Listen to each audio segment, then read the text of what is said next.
সকললৈ আমি শ্ৰী শ্ৰী কমলাবাৰী সত্ৰ উচ্চতৰ মাধ্যমিক বিদ্যালয়ৰ বাৰ্ষিক ক্ৰীড়া সমাৰোহ 2024-25 আমি আজি শুভাৰম্ভ কৰিব বিচাৰিছো আমাৰ ক্ৰীড়াৰ পতাকা উত্তোলনেৰে। প্ৰথম কাৰ্যসূচী হিচাপে আছে আমাৰ বন্তি প্ৰজ্বলন। গতিকে আমি প্ৰথমতে আমাৰ ক্ৰীড়াৰ পতাকা উত্তোলনৰ আগ মুহূৰ্তত আমি এগছি বন্তি আৰু ধূপেৰে আমি আজি কাৰ্যসূচী শুভাৰম্ভ কৰিব বিচাৰিছিলোঁ। আমি শ্ৰী শ্ৰী কমলাবাৰী সত্ৰৰ বুঢ়া ভকতদেৱক আমি আমন্ত্ৰণ জনাইছিলোঁ তাৰ বাবে, কিন্তু দুৰ্ভাগ্যবশতঃ তেখেত আমাৰ মাজত বৰ্তমানলৈকে উপস্থিত নোহোৱাৰ বাবে আমাৰ বিদ্যালয়ৰ সত্য অৱসৰপ্ৰাপ্ত জ্যেষ্ঠ শিক্ষক বংশীধৰ তামুলী ছাৰ আমাৰ মাজত উপস্থিত আছে। গতিকে মই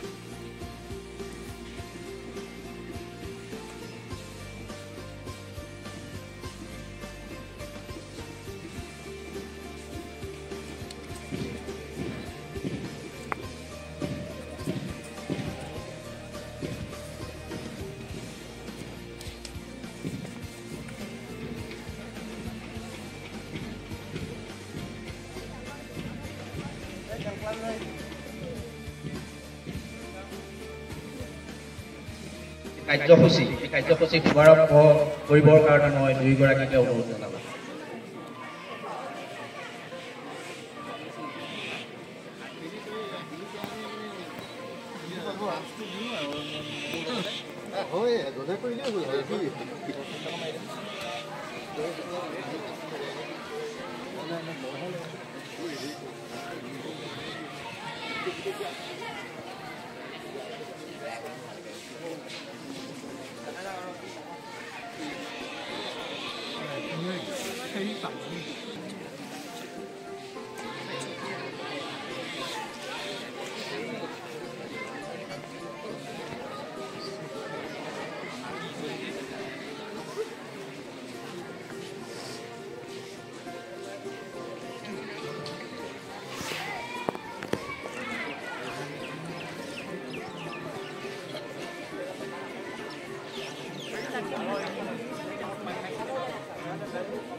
বিদ্যালয় কৰ্তৃপক্ষই আমাৰ খেলপথাৰত যাৱতীয় খেলৰ প্ৰস্তুতিখিনি কৰিছে।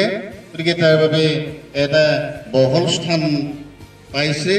তাৰ কাৰণে মই বিদ্যালয় কৰ্তৃপক্ষক ধন্যবাদ জ্ঞাপন কৰিছোঁ। মই বিশেষকৈ ছাত্ৰ ছাত্ৰীসকলক এইটোহে ক'ব বিচাৰিছোঁ, নিয়মানুৱৰ্তিতা মানি আমি অনুষ্ঠানসমূহ পালন কৰাৰ কাৰণে প্ৰচেষ্টা অব্যাহত ৰাখিছোঁ। বিদ্যালয় কৰ্তৃপক্ষই ধন্যবাদ জ্ঞাপন কৰিছোঁ। এইবাৰ ছাত্ৰ ছাত্ৰীসকলৰ কাৰণে এটা ভাল খবৰ, ছাত্ৰ ছাত্ৰীসকলে এই আমাৰ যি পতাকা উত্তোলন স্থলী ক'ত শেষ হৈছিল, সেই আমাৰ বিদ্যালয় কৰ্তৃপক্ষই আমাৰ খেলপথাৰত যাৱতীয় খেলৰ প্ৰস্তুতিখিনি কৰিছে। গতিকে তাৰ বাবে এটা বহল স্থান পাইছে। তাৰ কাৰণে মই বিদ্যালয় কৰ্তৃপক্ষক ধন্যবাদ জ্ঞাপন কৰিছোঁ। মই বিশেষকৈ ছাত্ৰ ছাত্ৰীসকলক এইটোহে ক'ব বিচাৰিছোঁ,